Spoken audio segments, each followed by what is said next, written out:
All our stories are created for entertainment purposes only. I'm a 39-year-old guy, and I'm engaged to Shelly, my coworker. She came in as the new recruiter on a different team, but since we share the same floor, we clicked after hanging out a bit. I threw caution to the wind and asked her out. We cruised through 3 years of dating before deciding to put a label on it. We're planning our wedding for next year. Like any normal couple, we've had our fair share of ups and downs, arguments, and plenty of love. Everything was going well, and our love was strong, but things changed when I got promoted to a different department in a different location. Ever since then, things have been falling apart. My work and commute have kept me really busy, and we don't get to spend as much time together as we used to before. Since we worked in the same office, it felt like we were always together. We commuted together, went out for dinner after work, and even had lunch and coffee breaks together. Our offices were in the same city, so it wasn't a long-distance relationship, but now that we're not in the same office anymore, things have shifted. However, that adjustment wasn't the biggest problem. The real issue was Smith, Shelly's senior teammate. I've never really liked the guy. I don't like how close they are or the way he behaves around her, and this has become a major cause of our frequent arguments. Since my location changed, it's not just baseless jealousy. I had worked with Smith before, and he doesn't have the best reputation when it comes to women. He always had his eyes on every girl who worked with him and would often flirt with them. I've mentioned this to Shelly before. I told her that if she's working with him, she should maintain some healthy distance and not let him cross any boundaries. However, she never really took my advice seriously. She'd often say that I was accusing Smith of things I didn't know for sure. According to her, Smith was just a friendly and sweet guy, and people often misunderstood him. Sometimes I couldn't help but wonder if she was either too kind to dislike anyone or simply too naive to see through people. After I moved to the other location, I noticed that Shelly started having lunch and coffee breaks with Smith, even though she had the option to hang out with her colleagues. She still chose to spend time with her senior. It became even more frustrating for me when I saw her packing an extra lunchbox for Smith almost every other day. Her closeness to Smith started becoming evident on social media, with his flirty comments on her pictures and the two of them tagging each other in memes constantly. To make matters worse, at the last office party, she decided to go with Smith instead of accepting my offer to pick her up from the office and go to the party together. She insisted that I should go directly to the party from my workplace. At the party, I had hoped to enjoy some quality time with my former colleagues, but I couldn't shake the feeling that people were hinting at something when it came to Smith and Shelly's closeness. I decided to talk to Shelly about it, expressing my concerns that their behavior was making others uncomfortable. I wasn't comfortable with them hugging each other so frequently or with Smith placing his hands on her back all the time. Shelly's response surprised me. She claimed that Smith was like a best friend to her and reassured me that she would never betray our relationship. I couldn't help but think, when did Smith become her best friend out of nowhere? To add to my concerns, I heard from a few people that Shelly was acting like Smith's assistant at the office, getting him coffee, preparing homemade lunches, and essentially following his every command. She argued that people were just jealous because Smith was supposedly grooming her for a future promotion. I tried to make her understand that seeking help from seniors was one thing, but becoming their puppet was a completely different story. She got upset when she heard this and accused me of insulting her and attempting to control her. I was honestly surprised by her reaction. Most of our arguments started revolving around Smith. Things took a turn for the worse when I caught them sitting too close for comfort and then lying about it. One day, I had to make a surprise visit to my former office for an urgent meeting, and I didn't inform Shelly about it. I wanted to catch her off guard. After the meeting, I went to Shelly's cubicle, but she wasn't there. Someone told me she was in the cafeteria upstairs, so I headed there to find her. To my shock, I saw Shelly sitting very intimately with Smith. His hands were on her back and sometimes on her thighs. What bothered me even more was that she never once asked him to stop touching her. They appeared to be having a rather friendly conversation, but it didn't seem work-related at all. I stood near the elevator and watched them for a while. I decided to call her, and she glanced at her phone screen, but then placed it face down on the table. Seeing that infuriated me. I sent her a text asking if she was busy. She read the message and took a minute before replying that she was in a meeting. That one lie made me realize how many other lies she had been feeding me all along. I messaged her again, letting her know that I was actually in the office. She showed my message to Smith, and they both got up, presumably to leave. I left before they could reach the elevator. I went straight home, even though there were still a few hours left in my workday. I just couldn't focus on work with the state of mind I was in. It hurt deeply because I truly loved her and didn't expect her to lie to me. After a while, she texted me, asking where I was and if I had left the office. I chose to ignore her messages. When she got home, she asked me why I left the office without letting her know. I told her I had a terrible headache, so I came back home. That week felt like a long one as we barely exchanged words, and I kept my distance. However, things changed when we received an email about some teams going on an office trip for a client meeting. I noticed Shelley and Smith's names on the list from their department, but my team wasn't included in the program. Rumor had it that Smith was the one who chose Shelley to go with him. Shelley came back home that day strangely happy. After dinner, she began packing for the trip, which was still a week away. I won't deny that her excitement annoyed me a bit. She tried on a few formal outfits before packing and asked me how she looked.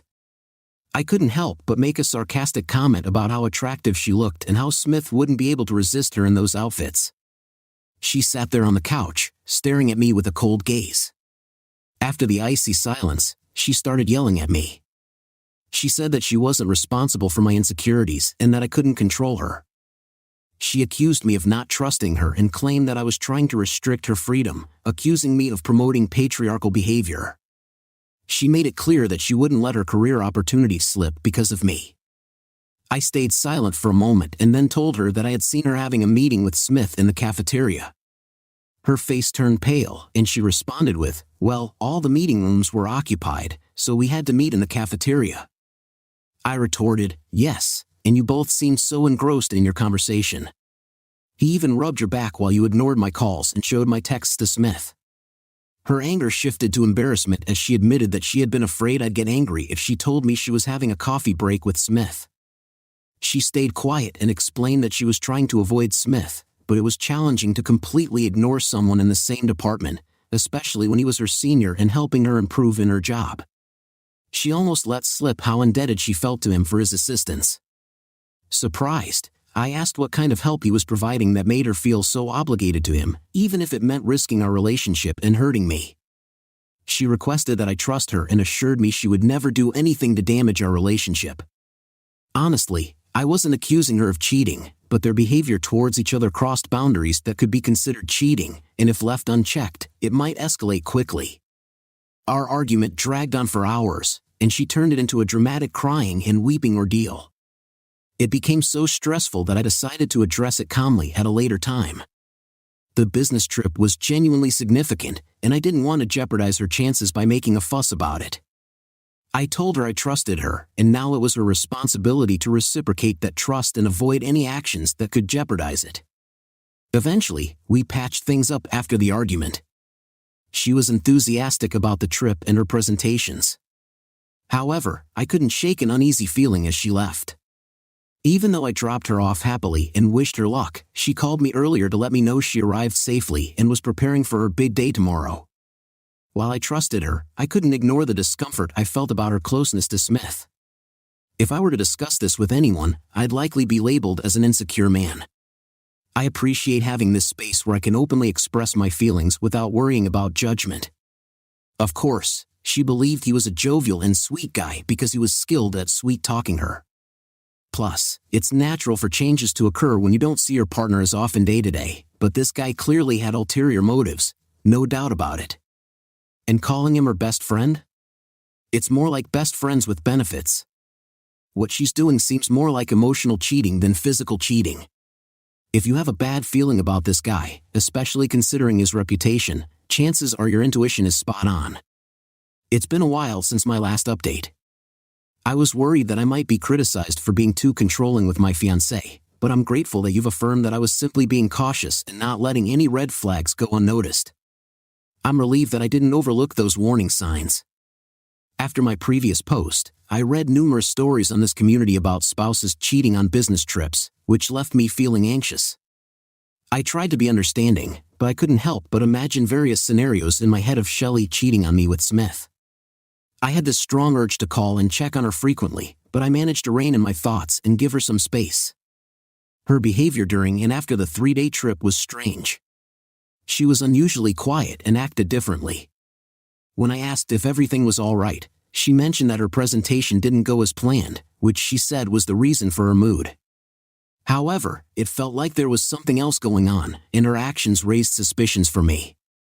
She had never been that clingy before, but now she was texting me constantly and wanted to be around me all the time. It wasn't that I disliked her cleanliness, but it all seemed to happen so suddenly that I found it hard to comprehend her true intentions. I couldn't figure out what was happening between her and Smith. She never mentioned his name once, and I never saw her texting him either. I wasn't sure if her behavior was a result of guilt or if these were her genuine feelings. Initially, I thought maybe she was distancing herself from him because she knew it upset me, but it turned out to be more complicated than that. A few weeks later, I found myself back at my old office for a meeting. When the meeting concluded, I headed down to catch up with Shelley and my former colleagues. To my surprise, Shelley's desk was empty, and I inquired about her whereabouts. I learned that she had called in sick that day, which was news to me. Typically, I left the office earlier than Shelley since my workplace was farther away.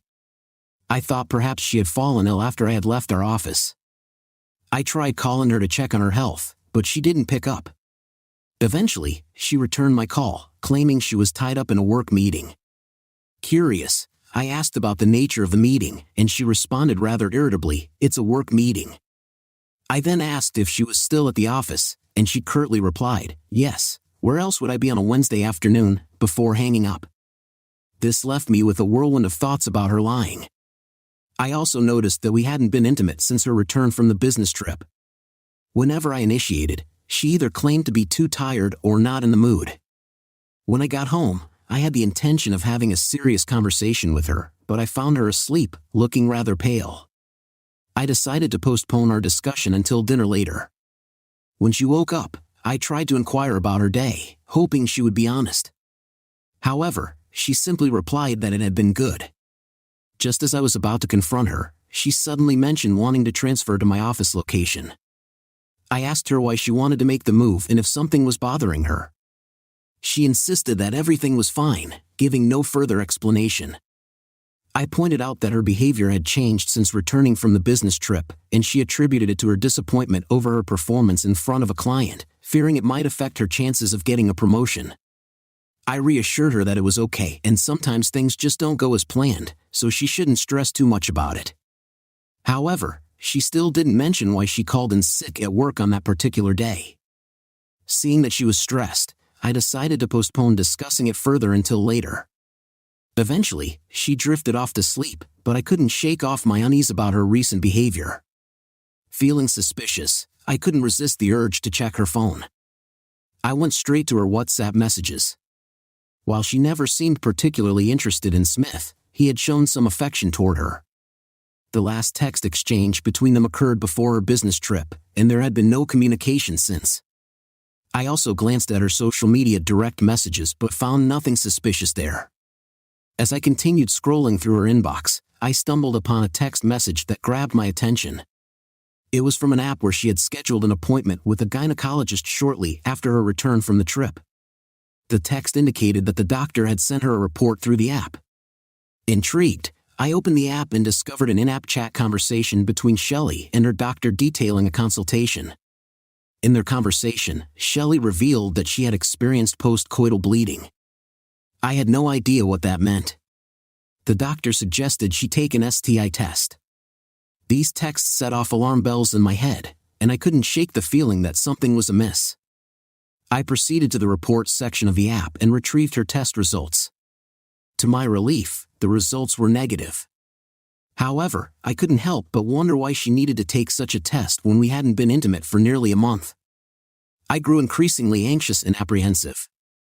A quick Google search defined postcoital bleeding as bleeding resulting from rough or forceful intercourse. My heart sank because I knew I had never been rough or forceful with her. This left me with a terrible dilemma: either she had cheated on me or someone had forced themselves on her. Both scenarios were devastating, and I couldn't find solace throughout the night. Instead, I spent the night pacing in the backyard, desperately trying to calm my racing thoughts. When she woke up the next morning, I was sitting in the living room sporting sleep-deprived eyes.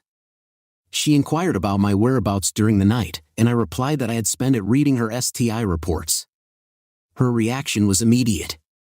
She froze and took a seat on the couch, struggling to find the right words. I explained that I had visited the office yesterday and discovered that she had been on leave, which conflicted with her previous explanation. She admitted that she had lied impulsively, claiming she was at an adoption clinic when I had called. She tried to rationalize her lie, citing anxiety as the reason. However, I cut her off, expressing my conviction that she had cheated on me. She attempted to manipulate me further, insisting that an STI could cause postcoital bleeding and that her negative test results proved her innocence. I confronted her, asking from whom she had contracted the STI, and she began to cry. She continued to deny any wrongdoing, asserting that she had merely taken the test to ensure her health given the stress she was under. She explained that she had avoided closeness until the reports came in. I countered that STIs don't materialize without contact, and we hadn't been intimate for months. Before I could voice my disbelief, she repeated her desire to confirm her health status. My trust in her had eroded completely, and I told her I needed a break from the relationship. The ensuing argument grew increasingly intense, with her adamantly refusing to admit any wrongdoing. She offered one feeble excuse after another, and I felt my patience waning. In an effort to avoid doing something regrettable in my state of mind, I decided to leave. She broke down, pleading with me not to go, but I left the situation behind. I'm currently staying with my parents, trying to process this unimaginable situation. It's a challenging time, and her tears seem like nothing more than a facade. It's like catching a little kid with their hand in the cookie jar. You already have a strong suspicion she's been cheating. I mean, she goes on a trip and when she returns, she needs to undergo all these tests. It's pretty clear she cheated on you. This woman is just impossible to deal with. It turns out she's not only a cheater but also a fraud. After storming out of my house, I stayed at my parents' place. She's been continuously trying to reach out to me during this time. Then, after a week, I received an urgent call from the company's director asking me to come to his office right away because there was a very serious matter that needed immediate attention. I rushed to his cabin and learned that someone had leaked the design for her upcoming project to a rival company, resulting in her proposal being rejected. This project was a big deal for our construction company, and the pressure was on to find a solution quickly. It was a tense and high-pressure situation, and I was working hard to resolve it. While I was dealing with this at the office, a visitor arrived. It was Smith's wife. I had met her a few times at office parties. She had something important to tell me, and I had a feeling I knew what it was. She revealed that during the business trip, Smith had mistakenly sent her a photo where he was drunk and making out with Shelley. She was aware that Shelley and I were engaged, and she wanted me to know the truth. Even though I had a strong suspicion, hearing that all my worst thoughts were true was heart-wrenching. I sat there feeling numb and unable to process what had just happened. She showed me the picture, and it was difficult to look at. They were both undressed, and Shelley seemed drunk. I was so furious that I wanted to kick Shelley out of my life immediately. The affair partner's wife was crying uncontrollably and appeared extremely distressed and exhausted, as if she hadn't slept in weeks. I asked her if she was okay. She told me she was all right, but there was something important she needed to share. She seemed quite agitated and unsure about whether to reveal it or not. Considering it was a significant matter, I reassured her that I wouldn't let her face any trouble for this, at least not from my side. She went on to disclose that Smith had sold the project design we were planning to create to a competitor company for a substantial sum of money. Naturally, I asked her how she came to know about all this. She explained that she had secretly accessed Smith's laptop after he returned from the business trip and sifted through all his emails. She provided me with all the evidence and encouraged me to take appropriate action against Smith. What shocked me even more was that Shelley was deeply involved in this scheme. Both of them had conspired against the company, and this had been their hidden agenda during all those seemingly crucial meetings. It was infuriating to think that we had put in so much hard work for this project while they had been fooling around for their own selfish gain. I immediately went to the company director and presented him with all the evidence. The investigation was still ongoing, and the team had uncovered some clues pointing towards Smith, but they hadn't found concrete evidence yet. However, the details provided by the affair partner's wife left no doubt about the culprits. When I returned home that day, Shelley looked utterly miserable, like a shadow of her former self. To be honest, I no longer cared about her at all. I had given her as many chances as she needed, but she had shown complete disregard for our relationship and had ruined everything.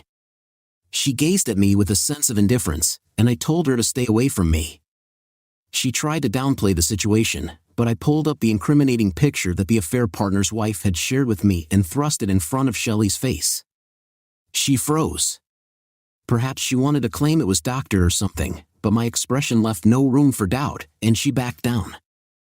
I informed her that we had all the evidence against her and Smith for selling the project design to the competitor.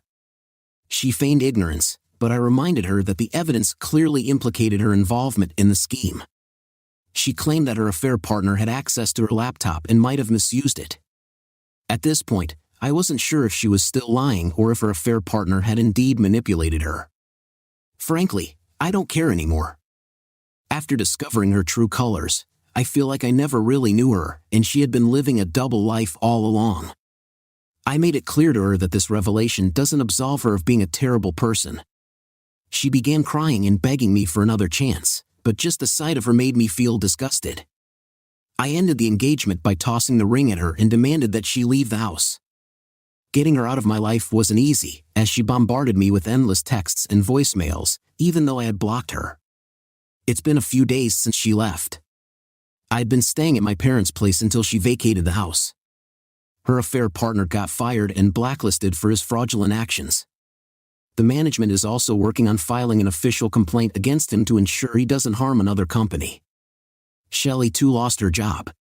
She tried to show up at my parents' place, asking me not to ruin her career, but I made it clear that the decision wasn't mine and there was nothing I could do about it. It's undeniably a challenging phase for me, but I can't help but feel relieved that I escaped a relationship with someone who turned out to be an imposter. It's perplexing that she would ask me not to harm her career when she was the one who made all the choices, including working with that scoundrel Smith. Actually, she wasn't just working, she was working all angles. Story 2. I don't even know where to begin. It was about 25 years ago when I, a 50-year-old woman, had an affair with my now husband, who was 55 at the time. Back then, he was married to Mary, who was just 28 years old. Unfortunately, I got pregnant as a result of that affair, and I had to come clean with my husband. This led to their divorce, which was incredibly painful for all parties involved. It was a tough situation.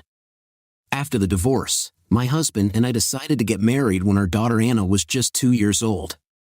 We recognized that we were both responsible for the mess we had created. We even sought couples counseling to work through our issues. We fully acknowledged that what we did was wrong, and we've endured a lot of emotional and mental suffering as a result. However, we worked hard to make our marriage work over the years. Fast forward to when our daughter Anna got married at the age of 23. Just 10 months into her marriage, she discovered her husband cheating on her. It was a devastating blow for her, and she was utterly shattered. She couldn't eat or sleep properly, and I even found out she had considered ending her own life at one point. Fortunately, she was able to obtain a divorce and moved in with us. We provided her with all the support she needed, including therapy, a place to live, and assistance in finding a job. She's doing much better now, but the scars from her husband's affair still haunt her, especially considering they had been together since she was just 16. During this difficult period for my daughter, my mind couldn't help but wander back to my own past. I realized that I had once been the one involved in an affair that tore apart a marriage. I had an affair with a married man, and I couldn't shake the thought that maybe Mary, my husband's first wife, had experienced the same pain that my daughter was going through now, if not more, considering my husband had been married to her for a significant amount of time. This guilt began to resurface, and it was eating away at me.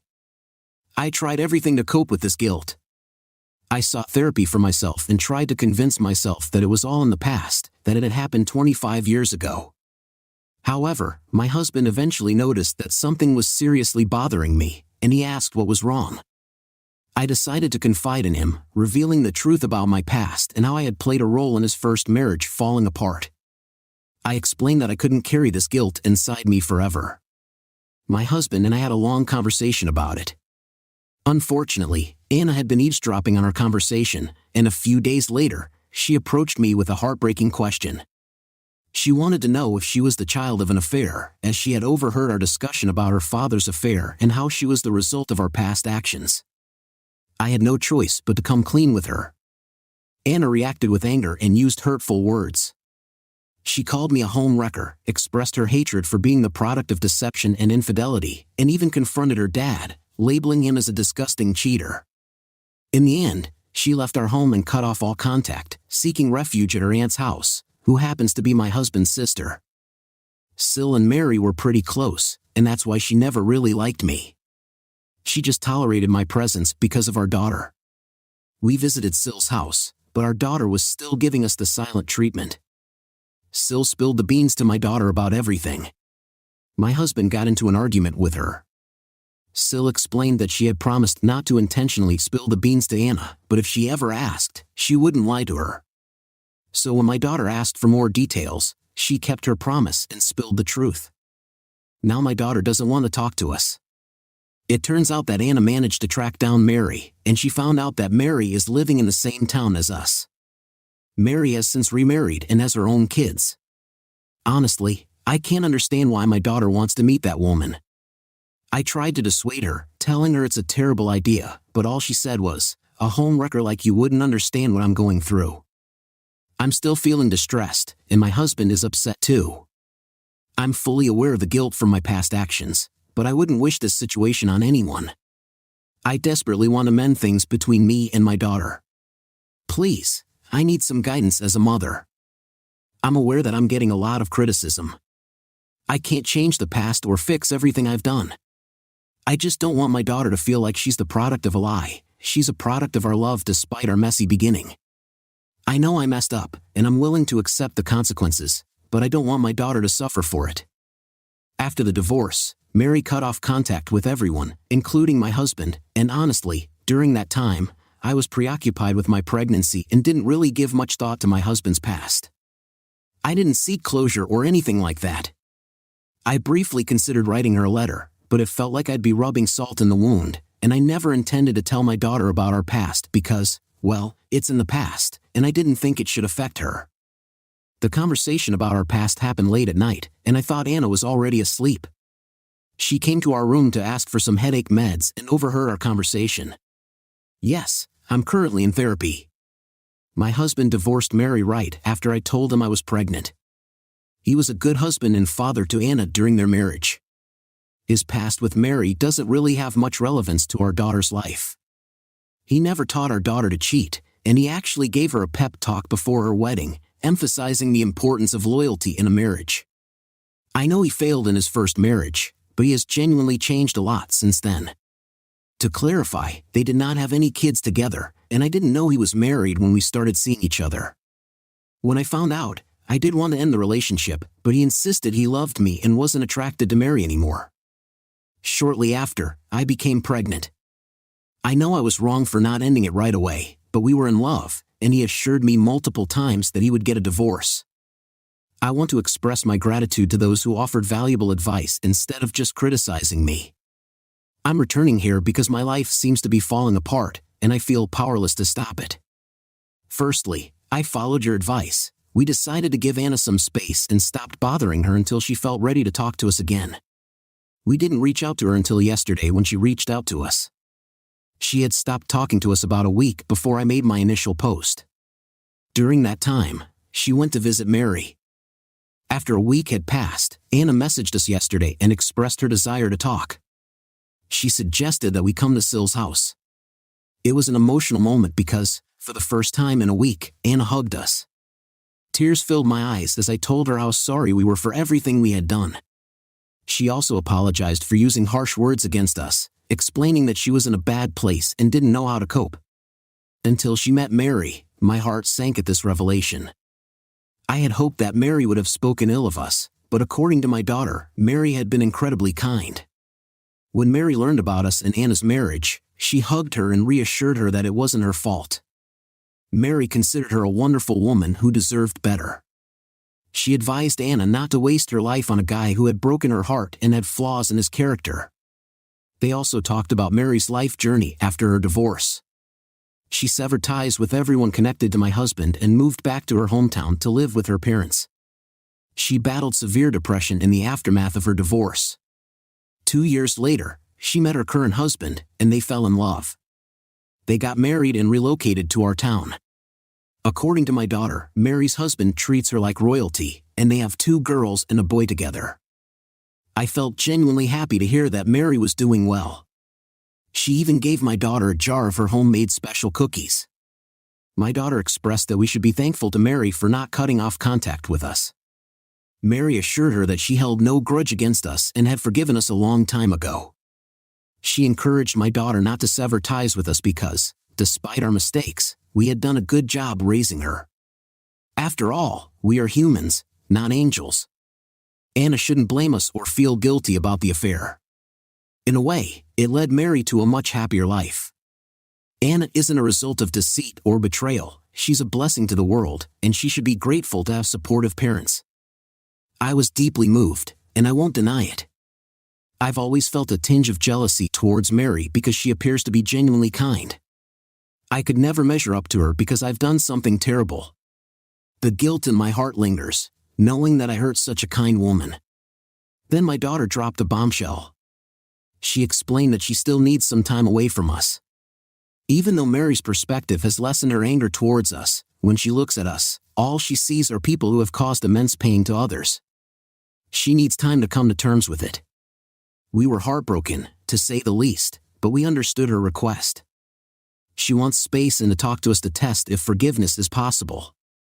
At the moment, she feels like she can't forgive us yet. She needs time to sort through her feelings and wants to continue talking to Mary because she provided valuable advice on dealing with infidelity. I assured her that we'll give her what she needs and that we love her unconditionally. I'm facing a dilemma, and I don't know what to do. All I want is to have my daughter back. These past few days have been incredibly stressful. It's not that I'm upset that she wants to talk to Mary, I'm just heartbroken that she doesn't want to share anything with me.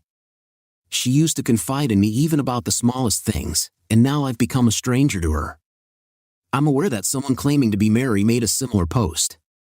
I don't know if it's truly her or someone else with a different story. If you are reading this, Mary, I am genuinely and deeply sorry. I realize I'm 25 years too late, but now I understand the pain my husband and I caused you. It wasn't until my own daughter experienced a similar situation that I realized you must have endured a similar pain. I hope you can find it in your heart to forgive. Thank you for taking care of my daughter. You are a good person with a kind heart. Here is a story from Mary's perspective. It's been quite a few years since I last had any contact with my husband or anyone connected to him. Back in our college days, my husband, 50M, and I, 53F, met, fell in love, and eventually got married. We built our life together, and the time came when we decided we were ready to start a family. I was 26, and he was 28 at the time. We tried for about 1.5 years without any success before seeking medical help. It turned out he had fertility issues, while I, on the other hand, was perfectly capable of conceiving. His deep desire for a child led to severe depression, and I was determined to do whatever it took to support him. I never pressured him and reassured him that I loved him dearly regardless of the circumstances. Then one day, he dropped a bombshell on me. He confessed that he had gotten another woman pregnant. He had been cheating on me throughout our struggles with infertility. I actually knew this woman because she worked at a bakery my husband frequented. Now, everything made sense. My heart shattered into a million pieces. We argued, and he expressed his desire to be with her because it seemed logical to him to stay with the mother of his child. I was furious with both of them. While I was desperately hoping for a child, my husband had impregnated another woman. It was painful to witness them together. This woman, let's call her B, even showed up at our divorce hearings and waited outside. Seeing my husband shower her with love and care, rubbing her pregnant belly, was agonizing. After our divorce, I left town and moved in with my parents. I was overwhelmed by deep depression, and I couldn't focus on anything. My father owned a small restaurant in my hometown, and it was there that I reconnected with my now husband, Bill, 53M. Bill and I had attended high school together. We struck up conversations, went on dates, and eventually, I became pregnant with our son. That's when we decided to get married. Along the way, we welcomed twin daughters into our family. Bill received a fantastic job offer in the same town where I had previously lived with my ex-husband, and we decided to move there. Surprisingly, living in the same town didn't haunt me as I had feared. About 15 years ago, I happened to bump into my ex during a family picnic. He apologized, and I found it in my heart to forgive him because holding on to grudges serves no purpose. We went our separate ways, and we haven't had any contact since. A few days ago, I received a surprising message from a young woman who asked if I knew my ex-husband. I was taken aback. She turned out to be the daughter of my ex-husband and B. Let's call her A. Revealed that she was aware of her dad's affair with her mom and expressed her desire to meet me and apologize. I hesitated at first, uncertain about whether I wanted to meet her. However, my husband encouraged me to have a conversation with her, suggesting that it might provide me with some closure. So, I extended an invitation for her to come to my house. When I arrived, I couldn't help but notice the striking resemblance she shared with her mother, except for her nose. She sat down and tearfully shared her own painful experience of being cheated on by her husband. She had even contemplated ending her life in the aftermath. Recently, she also discovered that she was conceived as a result of my ex-husband's affair with her mother. She earnestly apologized to me and begged for my forgiveness. Initially, I had entertained thoughts of mocking her before our meeting, but now I felt a deep sense of empathy. I saw my younger self in her from 25 years ago. She explained that she didn't know why she sought me out but believed that I was the only one who could truly understand her. My heart went out to her, and I couldn't bear to see her in such distress. So, I embraced the poor girl, who was sobbing uncontrollably, and I cried with her. I assured her that she was an incredible woman and that her husband's actions were not her fault but his own. We sat and talked for a while, during which she confided in me about her anger upon learning how her parents had hurt me. Now she viewed her mom as a home wrecker and her dad as a cheater, the very things that led to the downfall of her own marriage. Honestly, I know many people might say I should feel a sense of vindication, but I don't. A is clearly grappling with something profoundly difficult. It must be excruciating for her to come to terms with how she was conceived. I don't want her to punish her parents or herself. While what they did was undoubtedly wrong, they also loved her deeply and provided her with a good life. I couldn't find it in my heart to harbor any resentment towards her. I even invited her to stay for dinner, and my kids and husband were kind to her. I packed her some leftovers and homemade cookies. She asked if we could stay in touch, and I agreed. My husband and I will be moving soon as our son is heading to college, and our daughters will be following suit this year. We plan to sell our place and return to our hometown, and until then, we can continue to meet. But I wanted to establish some boundaries. It's truly unbelievable how 25 years ago I was cursing A's family for tearing my life apart, but now I feel nothing but compassion. She's a good-hearted young woman who wants to make amends for her parents' mistakes, and I don't know many people who would take that path. I'm willing to help her even though I'm not sure if it's the right thing to do or if she has ulterior motives. Only time will tell.